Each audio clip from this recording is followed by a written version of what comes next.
जो कुरान है उस सत्र का ज्ञान वो सही है, लेकिन उसमें ना पवित्र गीता में, ना पवित्र वेदों में, ना पवित्र कुरान शरीफ में, ना पवित्र बाइबल में उस पूर्ण परमात्मा की पूर्ण जानकारी नहीं है। उसके लिए ऑप्शन छोड़ रखा है।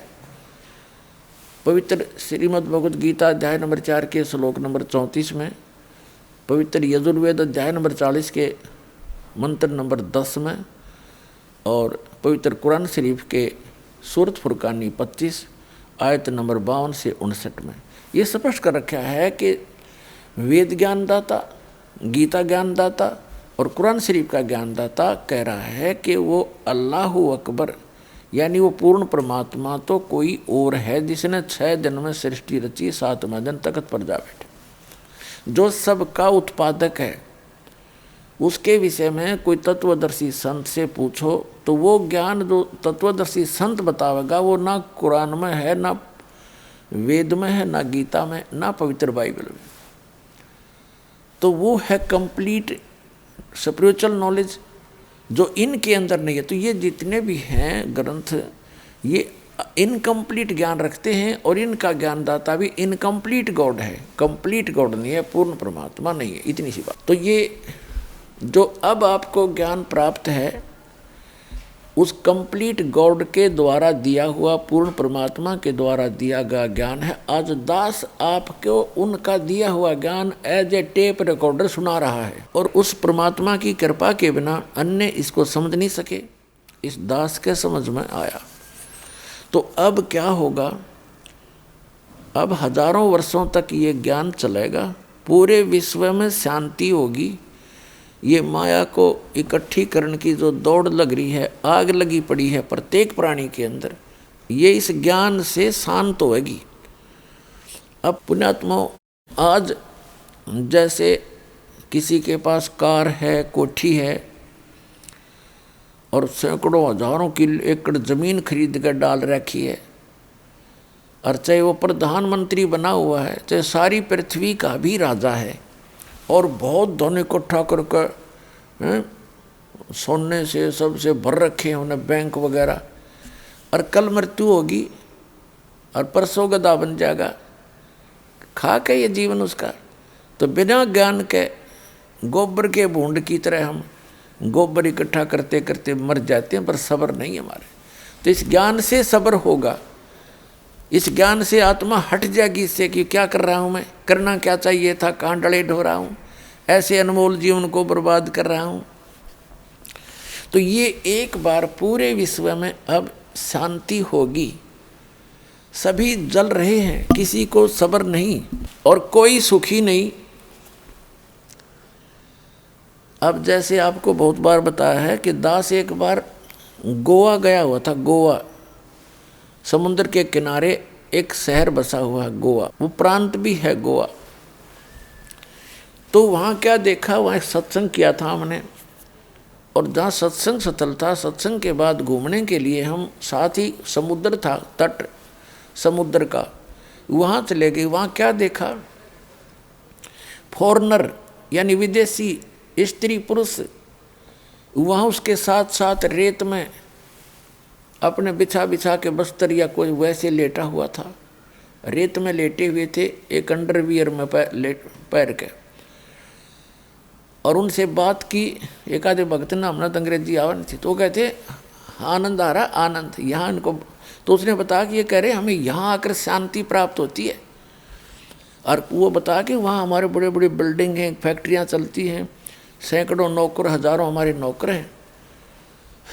मन में बड़ी हंसी आई है, दाता दया तेरी, देखिए रेत में सुख फिर वो डले क्यों ढोए तुमने, जहाँ सुखे नहीं आग आग इकट्ठी कर ली। तो जो सुख उनको वहाँ मिला उन कोठी और बंगला में नहीं है, वहाँ तो आग लगी पड़ी है। और आग क्यों लगी है उन कोठी बंगलों में? क्योंकि भक्ति नहीं है।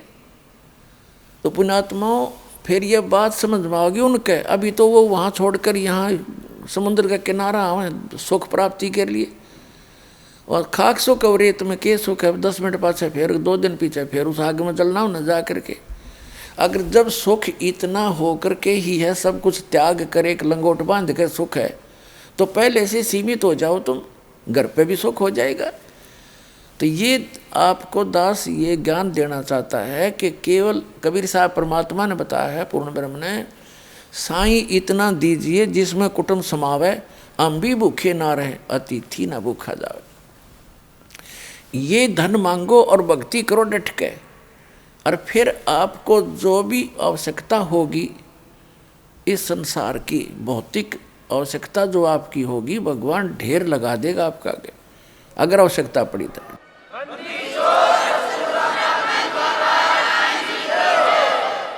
अब जो दास कंसेप्ट क्लियर करना चाहता है कि द्रौपदी का चीर बढ़ा, उसको समझाने के लिए आपको ये भूमिका बना रहा है दास।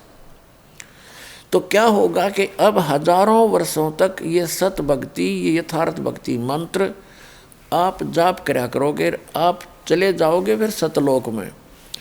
जो लास्ट के व्यक्ति होंगे, क्योंकि प्रत्येक यहाँ काल की व्यवस्था है, समय आने पर उसमें बुराई घर करना शुरू कर देती है। 1000 वर्ष तक तो ये प्योर चलेगा और अरबों खरबों की संख्या में भक्त मुक्त होंगे, सब सतलोक चले जाएंगे।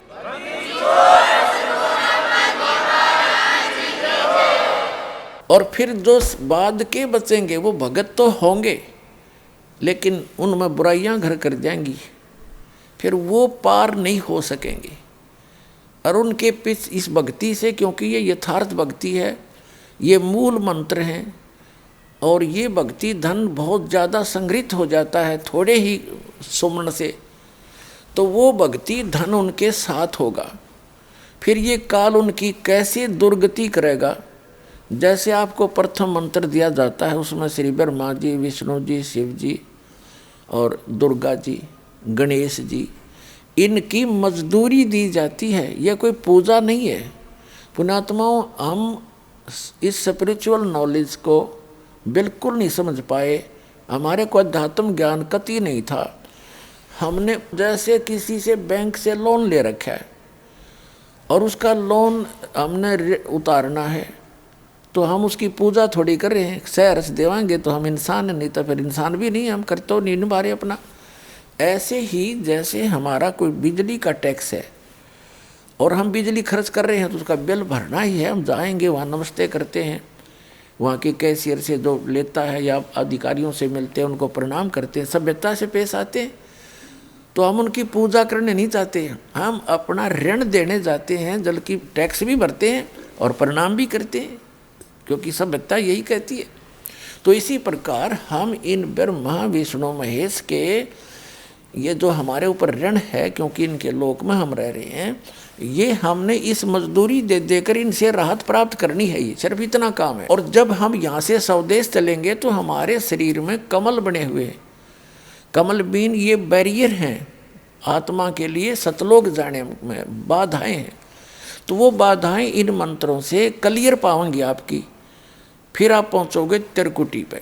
हमारे शरीर में कमल हैं, मूल कमल है, जैसे बैकबोन है रीढ़ की हड्डी, इस ये जा कर के लास्ट में गुदा के पास समाप्त होती है, और उस जहाँ ये एंड होता है इसका अंदर की तरफ, हमारे शरीर के अंदर की तरफ, इसके 2 उंगल ऊपर, लगभग 1 इंच ऊपर, एक कमल की शकल की, कमल के आकार की आंतड़ियाँ बनी हुई हैं।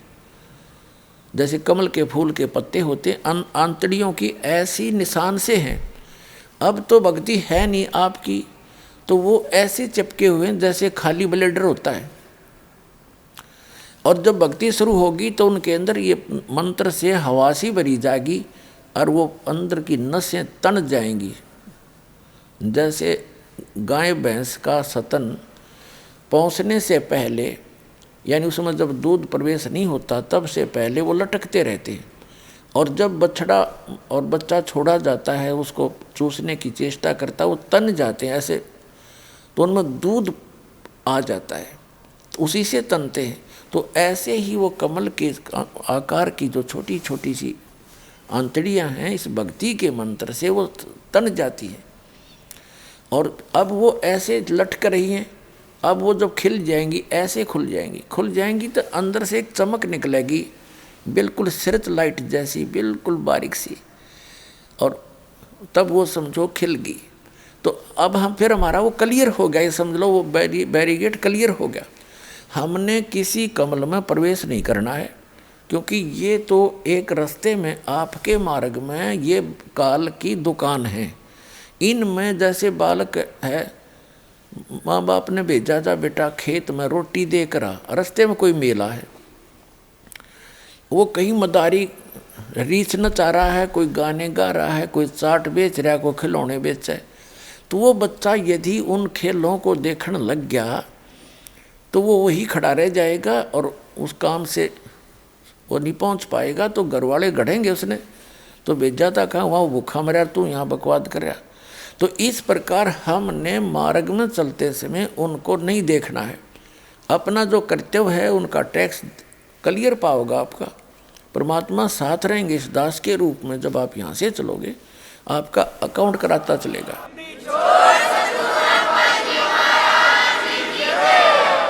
तो वहाँ आपको बहुत सा प्रलोभन दिया जाएगा कि आपका तो बहुत पैसा बच गया है, यहाँ पर आपका तो बहुत कमाई शेष है, देखो यहाँ पर ठाठ करो, ये करो, वैसे। तो आपने हाथ जोड़ लेने कि ना इस छोड़ो इस कमाई ने।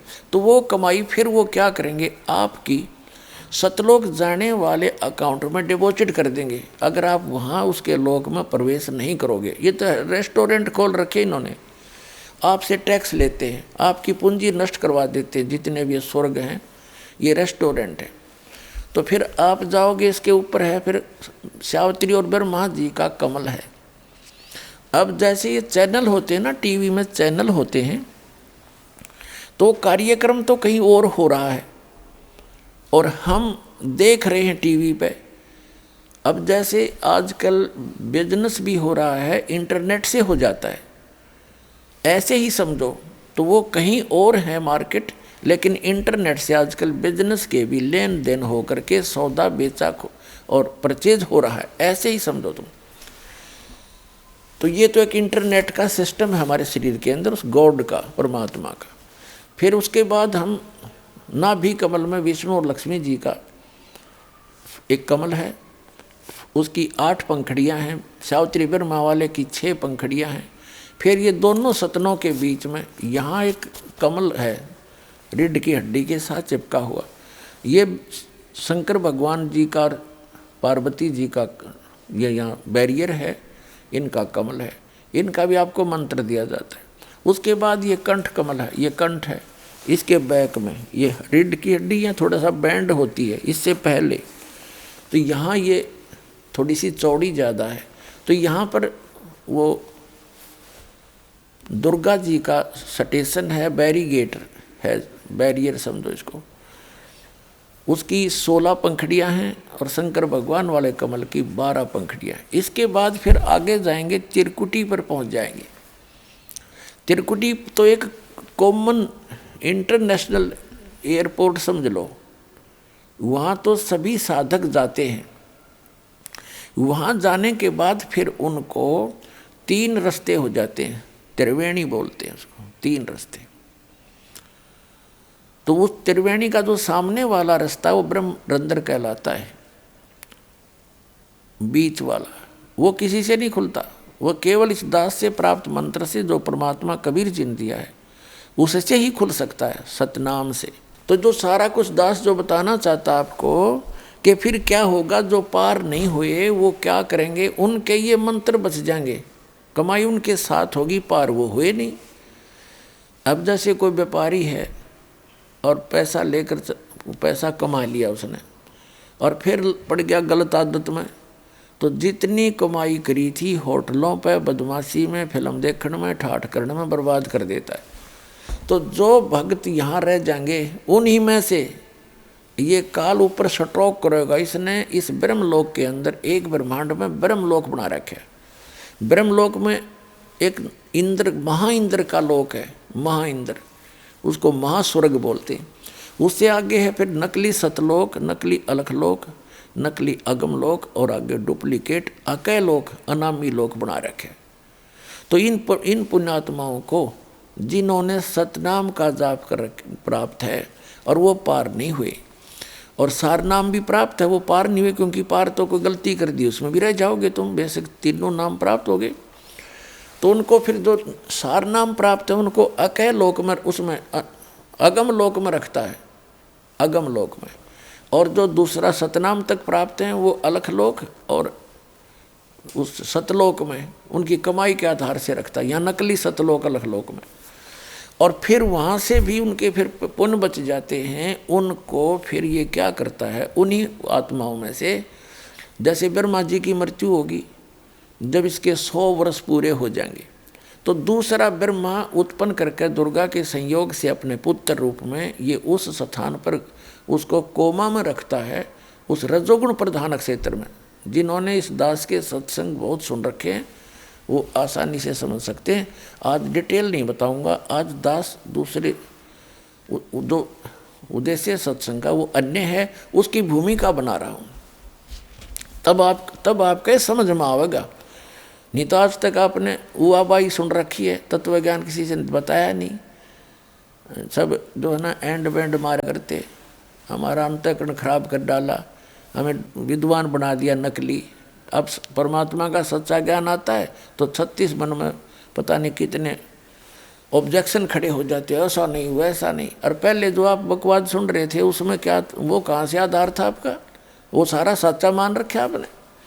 और ये प्रमाण के साथ दिखाता है दास, एक पॉइंट को क्लियर करने के लिए 6 प्रमाण दिखाता हूँ और फिर भी मन बकवाद करता है। तो मन तो ये काल है, इसकी नहीं सुनना, अब परमात्मा की बात पर अमल करना, आपका कल्याण होगा।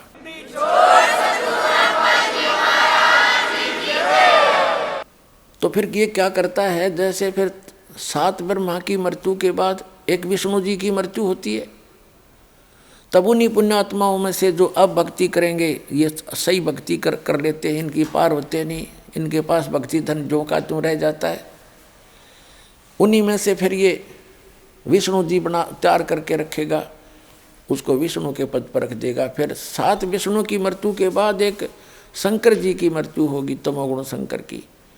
तो तब तक ये एक और अन्य उन्हीं पुण्यात्माओं में से अपना पुत्र रूप में शंकर तैयार करके रख लेता है। और उन पुण्यात्मा जो वर्तमान में ब्रह्मा विष्णु महेश बने हैं, ये आगे 84 लाख योनियों में चले जाएंगे। उसके बाद फिर ये कहाएंगे स्वर्ग में आएंगे, ये पुण्यात्मा ब्रह्मा विष्णु महेश स्वर्ग में इनके रहे खये जो पुण्य है वहाँ समाप्त करेंगे। उसके बाद पृथ्वी पर आकर ये राजा बनेंगे। ऐसे थोड़ा जल्दी से खत्म होता है, इतना धन इकट्ठा हो रहा है आपका। राजा बनकर फिर ये नरी को बंद करेंगे, कहीं शिकार खेल लेंगे, एक दूसरे के राज को हड़प करने के लिए लाखों लोगों को मरवा डालेंगे, मार डालेंगे और घूटी सूटी लाओगे और नरी बकवाद करेंगे। यानी इनके पुण्य समाप्त होंगे, पाप की वृद्धि शुरू हो जाएगी और अगले जन्म में ये गधे बना दिए जाएंगे। तो ये पूरा प्रोसेस है इस काल भगवान का। परमात्मा ने दास को अकल दी, बुद्धि दी, और अब आपको चाहता हूँ कि मास्टर बना दूँ, आप मार ना खाओ, किसी की बहकाई में नहीं आओगे, ऐसा तैयार कर दूंगा यदि विश्वास रखोगे तो फिर क्या होता है, उन्हीं पुण्यात्माओं में से कोई जैसे द्रौपदी बनती है, कोई किसी सत्र पर आती है, कोई कुंती बनती है, अच्छी आत्माएं होती हैं ये।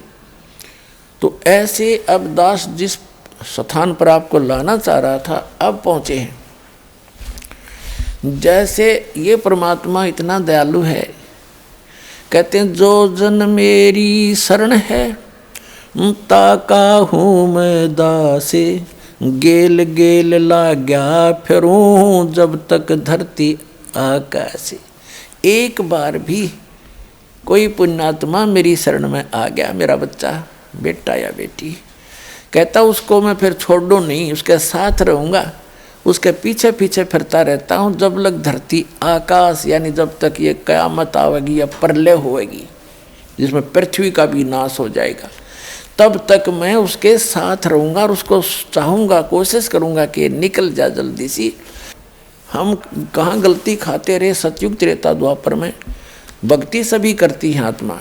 ये तो अभी नास्तिकता पनपगी, जैसे पूरा चीन नास्तिक हो गया, रूस नास्तिक हो गया, और अब भारत का नंबर था।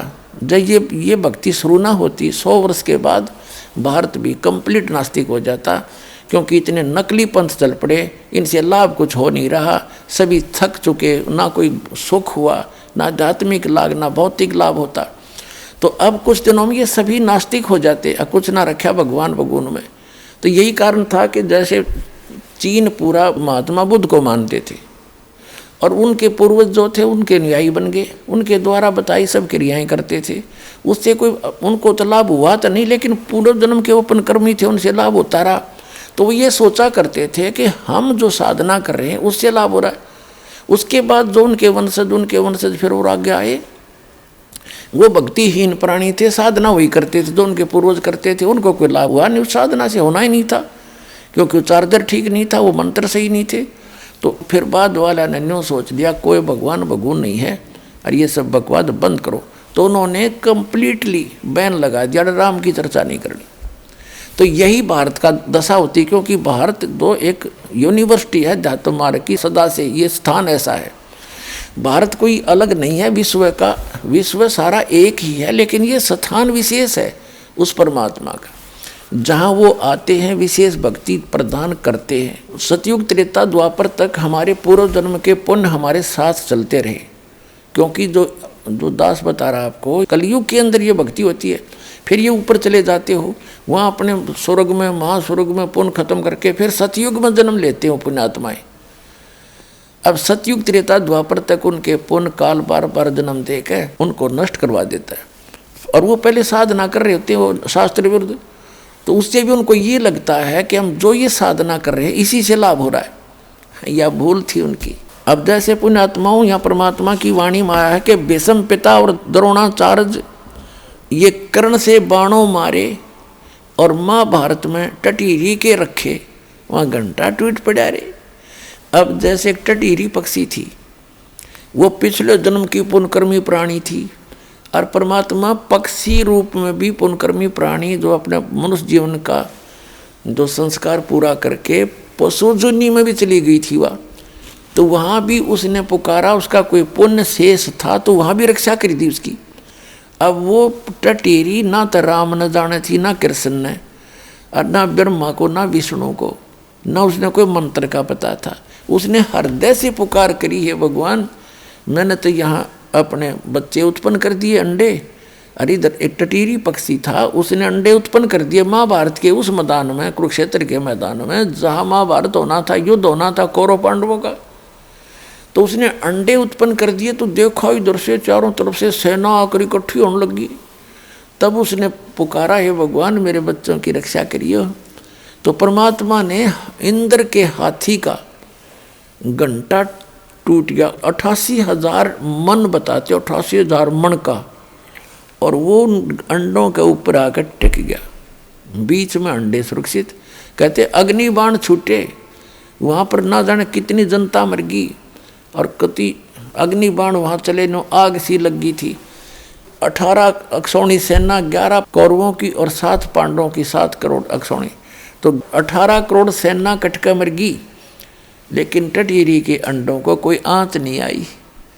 तो अब कोई नो सोचा कि जो वह भक्ति करे थी, उसने रामकृष्ण का भी ना पता था, हृदय से पुकारा, तो उसका जो पूरा संस्कार था उसको भी वो पूर्ण परमात्मा ही देता है। श्रीमद् भगवत गीता अध्याय नंबर 15 के श्लोक नंबर 16 और 17 में 3 पुरुष हैं। एक सरपुरुष, ये तो ब्रह्म है, जो स्वरूपी निरंजन काल 21 ब्रह्मांड का स्वामी, और अक्षर पुरुष है, ये 7 संघ ब्रह्मांड का मालिक है, ये भी इनकम्प्लीट गॉड है। और उत्तम पुरुष है तो अन्य, गीता जी के 15वें अध्याय के 17वें श्लोक में, उत्तम पुरुष है तू अन्य परमात्मा इति उदाहरते, ये लोग तिरम अविश्य विवृत्ति अवैश्वर है। उत्तम पुरुष तो इन दोनों से सरपुरुष अक्षर पुरुष है, कोई और है, और वही तीनों लोकों में प्रवेश करके सबका धारण पोषण करता है, और वही वास्तव में अविनाशी है, वही परमात्मा कहने योग्य है। तो वो कौन है? वो परम अक्षर ब्रह्म है। 8वें अध्याय के प्रथम मंत्र में अर्जुन ने पूछा कि आप जी ने 7वें अध्याय के 29वें मंत्र में श्लोक में गीता जी में जो तत्ब्रह्म की बताया है, वो तत्ब्रह्म को जानकर सारे अध्यात्म से परिचित व्यक्ति और सभी कर्मों से परिचित व्यक्ति केवल जरा और मरण से, बुढ़ापे के दुख से और मृत्यु के इस कहर से बचने के लिए, छूटने के लिए प्रयत्न करते हैं। जो उस तत्ब्रह्म को जान चुके होते हैं वही यहाँ की कोई वस्तु की डिमांड नहीं करते। तो अर्जुन ने पूछा 8वें अध्याय के प्रथम मंत्र में, फिर किम तत्परम, वो तत्परम कौन है, क्या है? 8वें अध्याय के 3रे श्लोक में गीता ज्ञानदाता ने कहा कि वो परम अक्षर ब्रह्म है। तो वो परम अक्षर ब्रह्म है। तो गीता जी के अध्याय नंबर 15 के श्लोक 17 में कहा है उत्तम पुरुषत्व अन्य, ये वो परम अक्षर ब्रह्म है। और यही तीनों लोकों में प्रवेश करके सबका धारण पोषण करता है। जब भी इन ब्रह्मा विष्णु महेश पर भी आपत्ति आती है, क्योंकि ये भी तो उसी के बच्चे हैं, इसी की साधना करके ये इस पद को प्राप्त है, तो इसका इन्होंने वादा किया है कि जो जन मेरी शरण है ताका हूं मैं दास, और गेल गेल लाग गया फिरो जब तक धरती आकाश है। तो पुण्यात्मा जो दास आपको बताना चाहता था कि जैसे आप जी को ये भ्रम था कि मैं छोटी मोटा कोई सुख शांति आपको प्राप्त है, और आप सोच रहे थे मैं माता की पूजा करता हूँ या हनुमान जी की करता हूँ या विष्णु जी की करता हूँ या कोई और किसी संत की शरण में जाकर शास्त्र साधना प्राप्त हो, और आप सोचते हो मुझे उस संत से लाभ मिला है, ये आपकी भूल है, अध्यात्म ज्ञानहीनता है। उनसे लाभ हो ही नहीं सकता आपको। अरे ऐसे लाभ तो टटीरी को मिल गए जो कुछ भी भक्ति ना करे थी। ये बताना चाहता है दास कि वो कौन सी भक्ति कर रही थी, वो पूर्व संस्कार से ही मिला उसको। कहते हैं वहाँ उसके बच्चों की रक्षा करती, और करने वाला वही है, ये याद रखना। कौन है वो? अल्लाह अकबर है। वो अल्लाह बड़ा, अल्लाह अकबर माने बड़ा भगवान, अल्लाह कबीर, यानी हम उसको पूर्ण परमात्मा, परम अक्षर ब्रह्म, उत्तम पुरुषत्व अन्य वो कहते हैं। वही सबके काम सारता है, उनके संस्कार वश भी वही आकर के वो पूरे करता है। कहते हैं सोचल छिद्र मैं करूं अपने जन के काज। अब जैसे दास आपको बताना चाहता है कि दुर्योधन और दुशासन को द्रौपदी तीर उतारे, अंधे को कोपीन दी थी। ये है सुख संवेद जो दास आपको सुनाने जा रहा है, जो परमात्मा से प्राप्त आदरणीय गरीबदास साहिब जी ने अपना एफिडेविट दिया, बोला, अमृतवाणी से सुना रहा, उनकी अमृतवाणी से, कि अंधे को कोपीन दी थी और बढ़ गए अंत पारे। अब ये द्रौपदी कौन? ये भी उसी की बेटी, उस परम अक्षर ब्रह्म की। उसने कभी इस भक्ति युग में, सतयुग, इस कलयुग के भक्ति युग में जो भक्ति की हुई थी पार हुई नहीं, निर्भाग यही रहेगी हैं। और फिर वो ऊंचे ऊंचे लोकों में रही, फिर वहाँ से।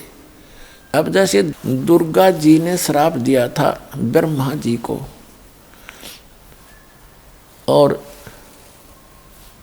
गायत्री और पोपवती को उन्होंने झूठ बोली थी, तो उसके बाद इस काल ने भी इसको श्राप दिया था कि तू द्रौपदी के रूप में जागी और तेरे 5 पति होंगे।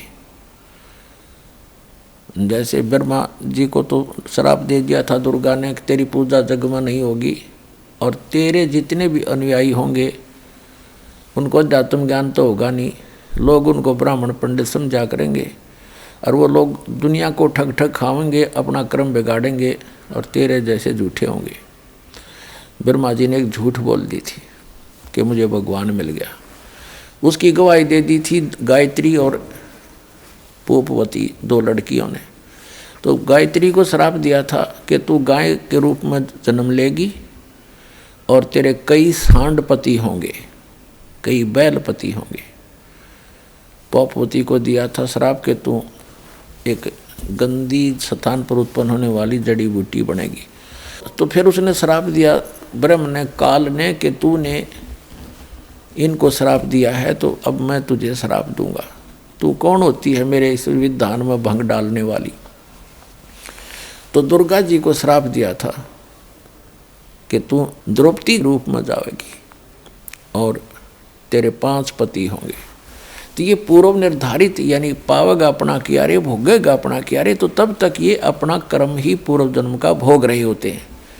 अब पुण्यात्मा परमात्मा जो हैं, जैसे द्रौपदी जो है दुर्गा के लोक से आई हुई उसकी निज आत्मा है। जैसे किसी की बेटी दुखी होती है, विवाह कर दिया पुत्री का, और आगे पति निकम्मा मिल गया, शराब पी और कुटे उसने, घर से बाहर खड़ी कर दे, तो माता पिता उसको सुनकर स्वयं उससे भी ज़्यादा दुखी होते हैं। तो द्रौपदी के साथ जो कष्ट आ रहे थे, तो दुर्गा जी उतनी ही पीड़ित हो रही थी, उसको ये सजा ऐसे मिली थी।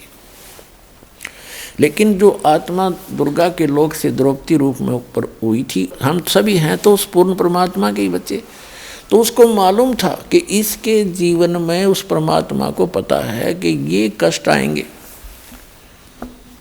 और वो उनकी एक विशेष आत्माएं होती हैं पुण्यात्माओं। जैसे एक सम्मन नाम का मनियार था, उस समय परमात्मा आए हुए थे काशी में, एक सतगुरु का रोल कर रहे थे।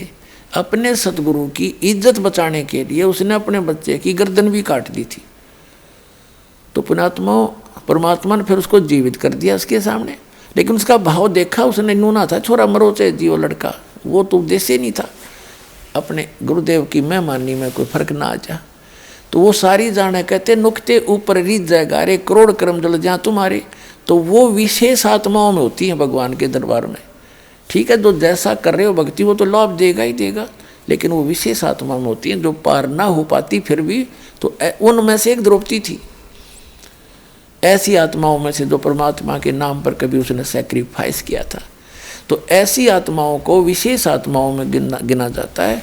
तो उनको मालूम था मालिक को कि इसके ऊपर ऐसा पहाड़ टूटेगा, इसको नगन करेंगे, ऐसा ऐसा इसके प्रारब्ध में।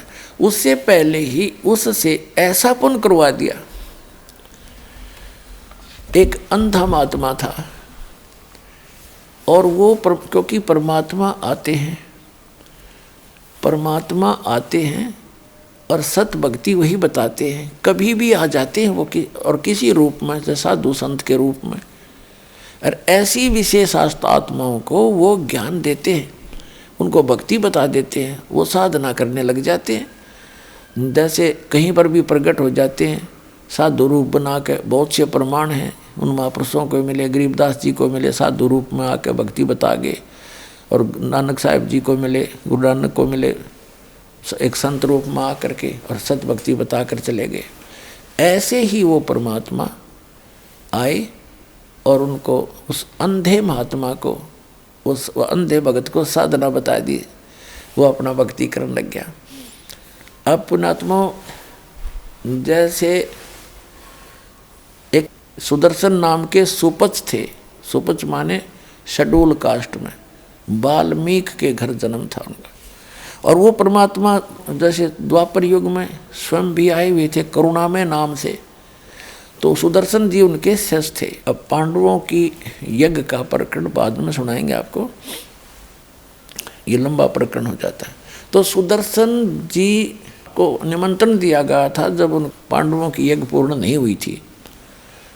तो सुदर्शन जी ने उसको कह दिया था, भीम जो निमंत्रण देने आया था, कि भी तुम्हारी यज्ञ में मैं नहीं जा सकता, क्योंकि तुमने तक घोर पाप कर रखा, करोड़ों आदमी मार डाले हैं, करोड़ों बहन विधवा होगी, कई करोड़ बच्चे अनाथ कर दिए, तुम तो रक्त सना राज्य कर रहे हो, तुम्हारे घर का अन्न जो खाएगा सीधा नरक जाएगा।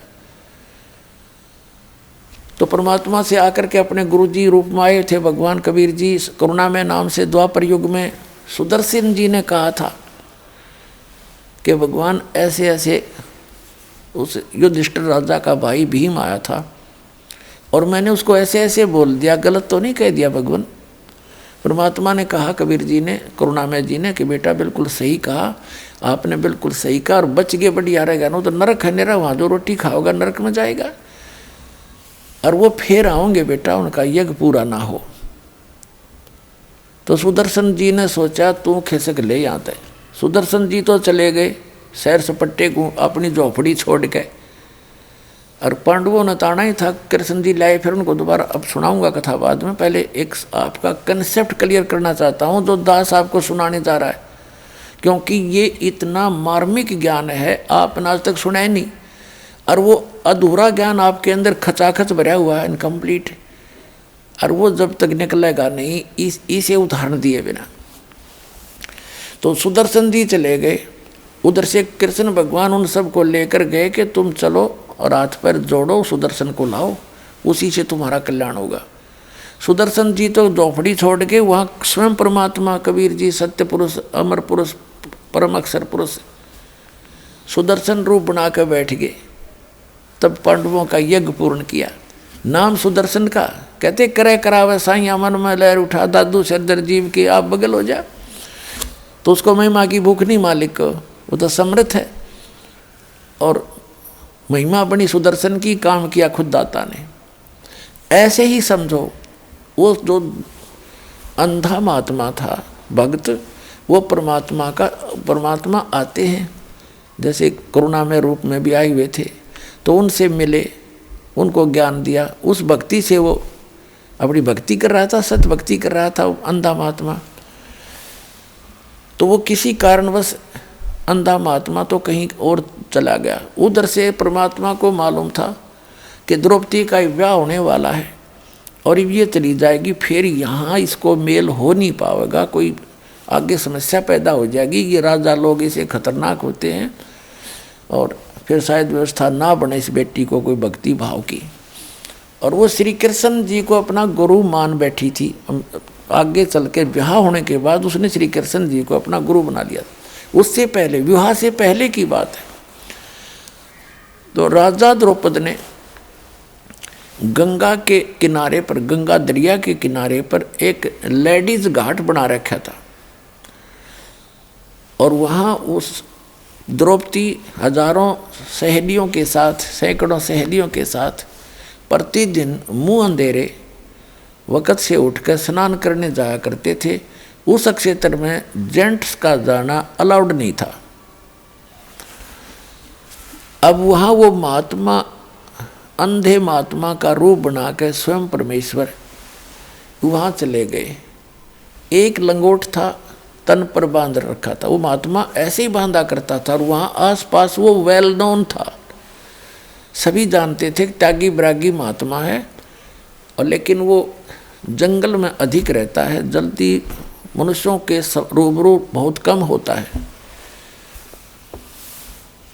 तो वो उस महात्मा का रूप बना के परमात्मा, और उनके गंगा का पर जो घाट बना हुआ था बहनों का नहाने का, उससे डाउन स्ट्रीम में जिधर जल जा रहा था बहता हुआ दरिया का, उससे लगभग 200-300 फुट पर वो स्नान करने लगा दरिया में बढ़कर घाट से बाहर। उनका लंगोट टूट गया। उनका लंगोट जो एक बांध रखा था, कोपीन बोलते, एक लंगोट ही बांधते पर्दे पर, उसको कोपीन कहते हैं। ओनली 6-7 इंच चौड़ी वो एक पट्टी सी होती है। और कमर के ऊपर जैसे बेल्ट बांधते हैं ऐसे एक धागा बांध लेते हैं, वो डोर के उसको आगे पीछे लपेट लेते हैं। That's all. तो वो संत, वो लीला देखो, दास अब उसको अंधा महात्मा ही कहेगा क्योंकि मालिक उसका रोल, जैसे हम सुदर्शन को ही महिमा देते हैं तो अब भी उस अंधे महात्मा के ही रोल में मालिक रोल कर रहे थे, ऐसा ही बताएंगे। तो अंधा महात्मा स्नान कर रहा था और उसकी लंगोट टूट गया। पहले तो किनारे पर थोड़ा सा खड़ा था, नहा रहा था, फिर उसने देखा लड़कियां आ रही थी, सुबह का समय था, और लड़कियां चलती हैं तो बोलती बतलाती, कोई कोई चर्चा करती हैं, सैकड़ों की संख्या में, तो दूर तक आवाज़ जा रही थी। महात्मा जी ने सोचा कि आप तो गलत आ गया, मैं तो यहाँ कोई लेडीज़ घाट दिखा है। ऐसी लीला करते हुए वो अंधा आत्मा गहरे पानी में चला गया कि मैं एक लंगोट में हूँ और बच्चे आगे हैं, लेडीज़ हैं, और मुझे शर्म आवेगी बच्चों के सामने। वो इतने पानी में चला गया और वहाँ अपना स्नान कर रहा है। कुछ देर में क्या हुआ, कैसे मलते मलते उसकी वह लंगोट टूट गया, वह कोपीन भी जल में प्रवाह होगी चली गई। अब वो निवस्त्र हो गया। अब उस द्रौपदी जब किनारे पर पहुँचे, देखा आसपास एक साधु स्नान कर रहा है, और जो पुण्य आत्मा होती है उनको भगत दिख जा या कोई साधु रूप में दिख जाओ, भी भगत ही होता है, भगवान का प्यारा जो मालिक को याद कर रहा होता है। तो उसके लिए उसकी एक विशेष तरफ बनती है। तो द्रौपदी ने सोचा महात्मा है और भगवान की चर्चा करेंगे इससे। जब ये स्नान करके बाहर आ जाएगा तब तक हम भी स्नान कर लेती हैं। उन्होंने ऐसा सोचकर वो स्नान करने लगी। घंटा आध घंटा उन लड़कियों को लगा। नहाकर कपड़े बदल कर वो खड़ी हुई, देखा महात्मा चला तो नहीं गया। तो उसने क्या देखा कि वो महात्मा ना स्नान कर रहा है और इन दोनों बाजुओं से नीचे तक पानी में गंगा में खड़ा है और हाथ ऐसे मार रहा है जैसे कोई चीज ढूंढ रहा हो। तो द्रौपदी को गॉड गिवन कुछ कॉमन सेंस अच्छी थी। वह समझ गई कि महात्मा का बाहर तो कोई वस्त्र दिखाई देता नहीं और हो ना हो इनका कौपीन बह गई हो।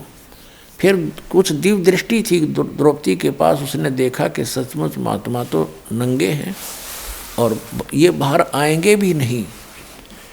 और चलो हम ना बात करेंगे तो सारा दिन इसमें रहेगा, रात्रि में निकलेगा यो, इतना इज्जत वाला व्यक्ति है। तो लड़की ने सोचा महात्मा दुखी होगा। तो उसी समय उसने अपनी साड़ी से, एक राजा की लड़की, विचार करना पुण्यात्माओं कितनी कीमती साड़ी पहन रही होगी। हम अपने बच्चों को, चाहे मजदूर हैं हम, अपने बच्चों को अच्छे अच्छे कपड़े पहनाते हैं, अपनी औकात से भी अच्छे। तो राजा की लड़की की कितनी कीमती साड़ी होगी और उसके साथ कितनी नौकरानियां भी थी। अपना परमात्मा कहते हैं लोभ करे तो ऐसा करे। बैराग नाम है त्याग का 5-25वां। जैसे अब हम लोभ करते हैं, लालच करते हैं, बेईमाना करते हैं, माया जोड़न का दूसरों को धोखा देके, और फिर लोभ करे, बेईमाना करे कि मैं सेवा करूं, मैं दान घड़ा करूं, दूसरे से भी ज़्यादा सेवा करूं, वो बेईमान ना करे। जैसे द्रौपदी ये भी कह सकती थी अपनी बांदी को, नौकरानियों को, कि इनको कपड़ा डाल दे। वो साड़ी की साड़ी डाल देती। उसको मालूम था नौकरानियों को, एक साड़ी रानी के कहने से, राजा की लड़की के कहने से दूंगी तो मुझे 10 देगी जाते ही। लेकिन उसने वो भी चांस उनको नहीं दिया। द्रौपदी ने स्वयं अपनी साड़ी का एक बिलाहात, एक गट बोल रहे हैं ना पंजाबी में, हिंदी में बिलाहाट देसी भाषा में, यानी 9 इंच के लगभग साड़ी पाड़ी अपनी और उस पानी में बहा दी। अब महात्मा का हाथ लग जाएगी, हाथ ऐसे मार ही रहे थे वो पानी में। तो क्या देखा, वो नहीं लगी, हाथ साइड से निकल गई। उसने फिर दूसरी टुकड़ा पाड़ा, फिर छोड़ दी, वो भी साइड से निकल गई। तीसरा 7-8, यानी ये देखो दो टुकड़ों में कितनी 1.5 फुट साड़ी गई लगभग, और 7-8 ऐसे फाड़ फाड़ के पानी में बहा दी। तो थोड़ी ही टुकड़ा बचा एक साड़ी में थे। तब उसने सोचा कि ये तो बात नहीं बनेगी। एक लंबी लकड़ी लाई उठा कर जंगल से, लंबी, और उसके कोपीन लपेट दी। कोपीन आकार की साड़ी का कपड़ा लपेट के और धीरे धीरे जाकर जहाँ महात्मा हाथ मार रहा था उसके निकट कर दी। तो उस महात्मा के हाथ लगी। हाथ लगते ही उसने देखा, भगवान का शुक्र मनाया, ये भगवान बड़ी दया करी आपने, दाता आप तो इसमें दरिया में भी मेरी इच्छा पूरी कर दी। फिर उसने सोचा था कोई वैसे स्वाभाविक कपड़ा आ गया होगा, चीथड़ा पाटा हुआ कोई कतरसी। फिर उसने देखा कि नहीं, ये तो बहुत कीमती साड़ी है और साड़ी का टुकड़ा प्रॉपर वैसे किसी ने भेजा है। तो कोई बहन बेटी ने, इन्हीं में से किसी ने दया करी।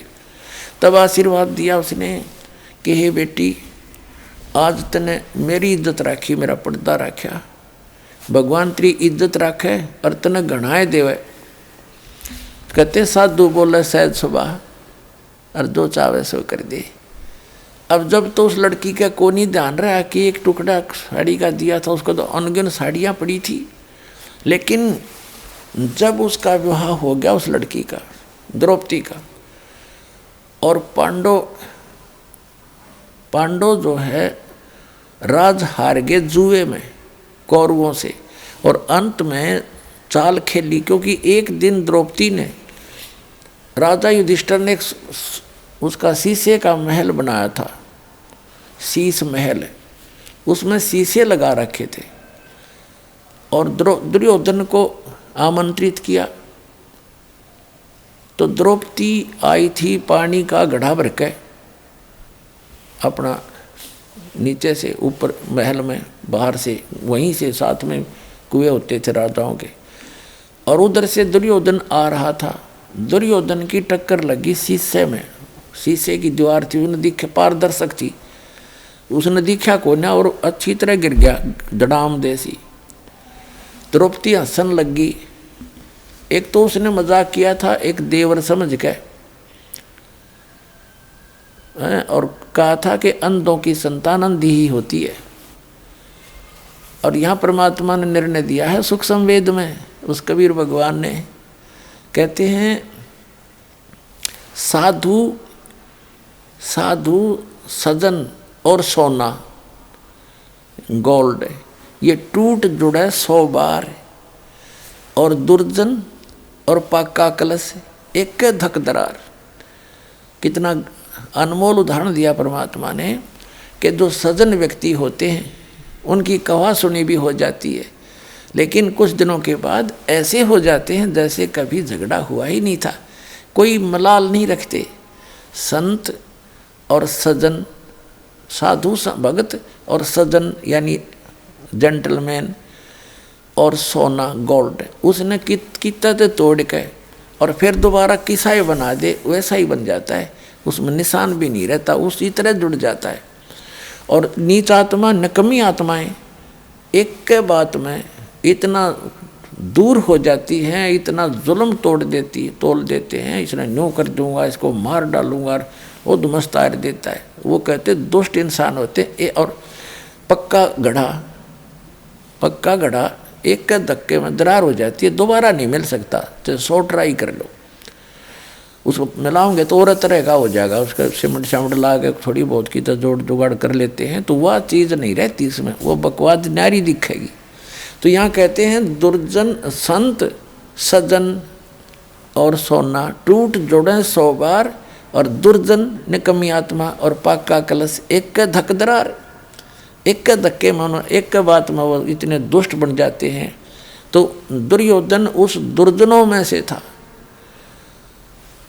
द्रौपदी ने सिंपल सी बात मजाक में कहा था, क्योंकि धृतराष्ट्र अंधा था, धृतराष्ट्र के पुत्र थे दुर्योधन, उसने मजाक में कह दिया कि अंधे होते हैं, अंधों की संतान अंधी ही होती है।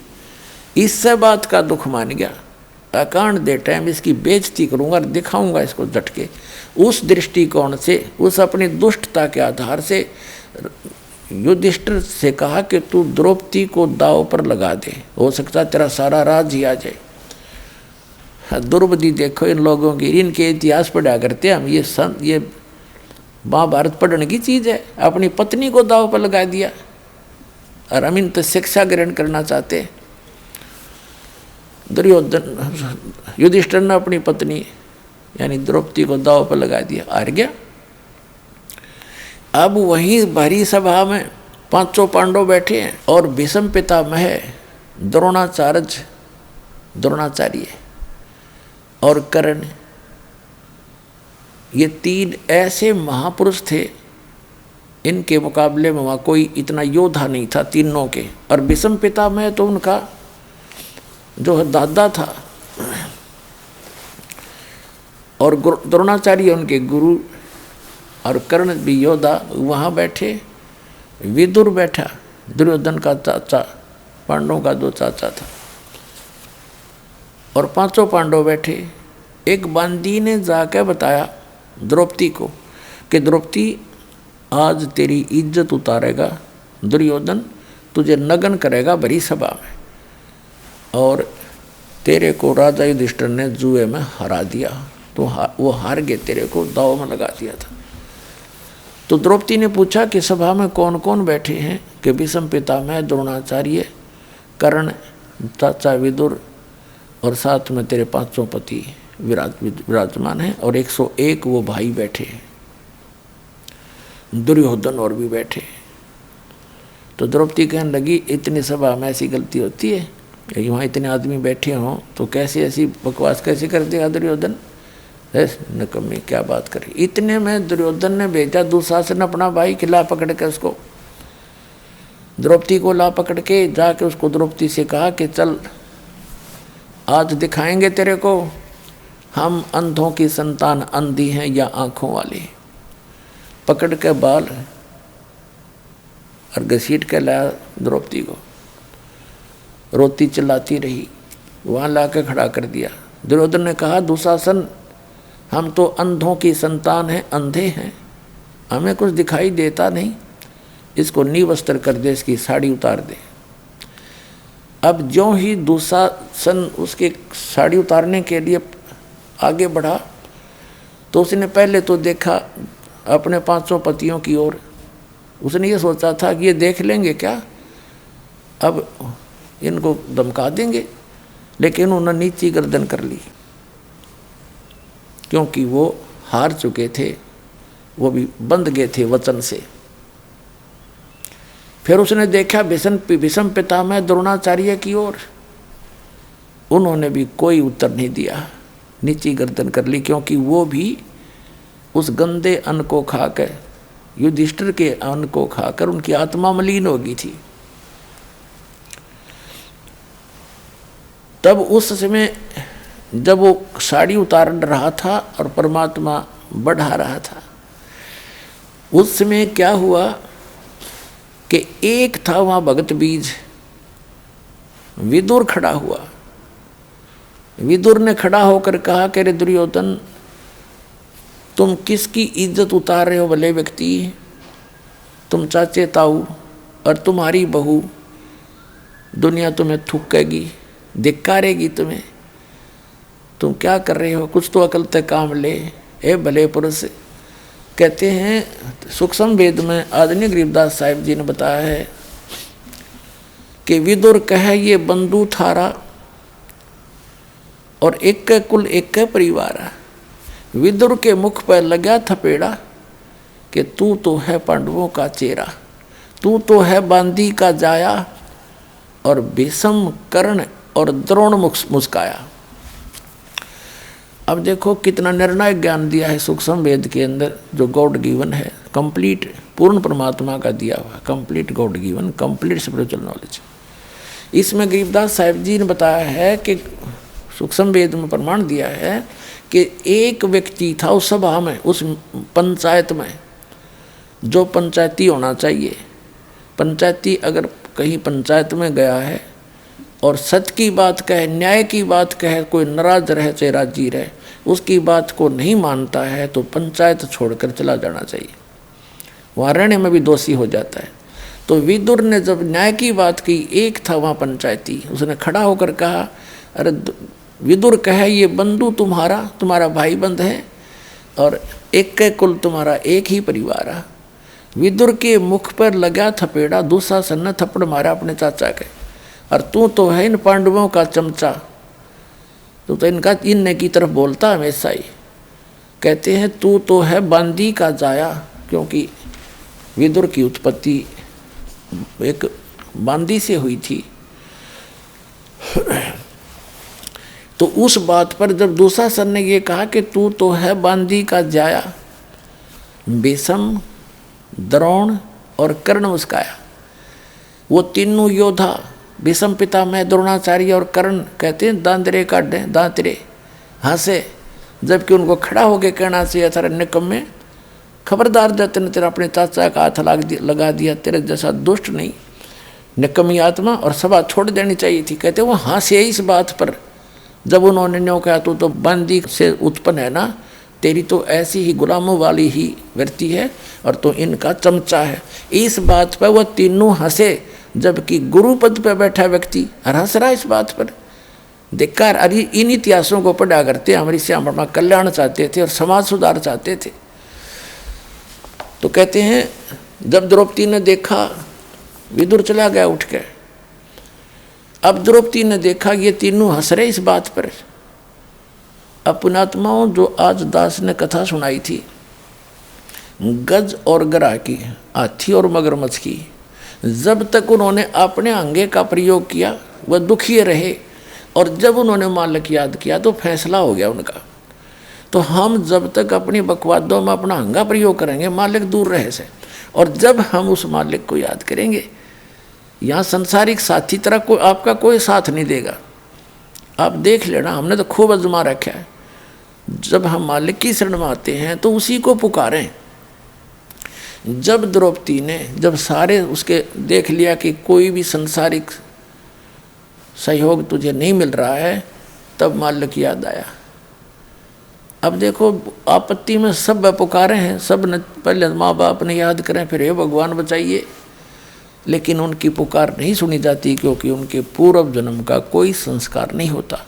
अब वो एक बिलात 1 इंच का दिया हुआ कोपीन का कपड़ा कुपात्र को दिया हुआ दान विफल होता है।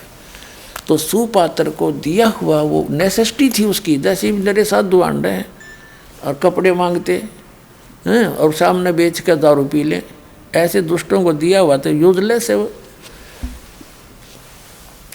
तो ऐसे स्थान पर दिया हुआ पैसा उसको टुकड़ा अब कहाँ काम आया। जैसे द्रौपदी ने वहाँ से पुकारा, उसकी आत्मा की पुकार गई ऊपर धर्मराज के दरबार में। ऑटोमेटिक सिस्टम है यहाँ का। अब तो आपको और आसानी तो समझ में आ जाएगा, इंटरनेट वगैरह लग गए, समझदार मालिक ने पहले याद दया न्याय करी है कि अध्यात्मक मार्ग तो इससे और एफिशिएंट है और बहुत ज़्यादा सुपीरियर है इससे। तो यहाँ से पुकार गई ऊपर, एकदम वहाँ घंटी बजती है ज़बरदस्त। जब जिसी पर आपत्ति आती है, धर्मराज ऑटोमेटिकली उस आत्मा का अकाउंट खुल जाता है और धर्मराज उस पर ध्यान जाता है कि इस लड़की पर ये आपत्ति आई इस आत्मा पर, तो वो ये देखता है इसका कोई ऐसा संस्कार है जिससे मैं इसकी मदद करवा सकता हूँ। तो उसने क्या देखा कि ये एक अंधे महात्मा को कपड़ा दिया लड़की ने, और उसका फिर बेनिफिट देखा उसी में कंप्यूटर में, उसमें देखा इसमें तो कितना ही दिया जा सकता है। तो वहाँ से रिफ्लेक्ट होकर वो उसकी पुकार कहाँ आती है। जैसे श्री कृष्ण रूप में उनके गुरुजी थे द्रौपदी के, श्री कृष्ण जी। श्री कृष्ण जी तो द्वारका में अपनी पत्नी रुक्मणी के साथ वहाँ शतरंज खेल रहे हैं और वहाँ से वो रिफ्लेक्टेड आई पुकार शक्ति। श्री कृष्ण जी पासे डालना चाहा, जैसे शतरंज खेलते हैं ना, पासे होते हैं इनके, और उसमें बोलते हैं पासे डाल के, कोई पौ 12, कोई कच्चे 11, पक्के 12, पक्के 18, ऐसे। तो जो ही श्री कृष्ण जी ने पासे डाले, एकदम हाथ उसका ऐसे होगा आशीर्वाद की तरह।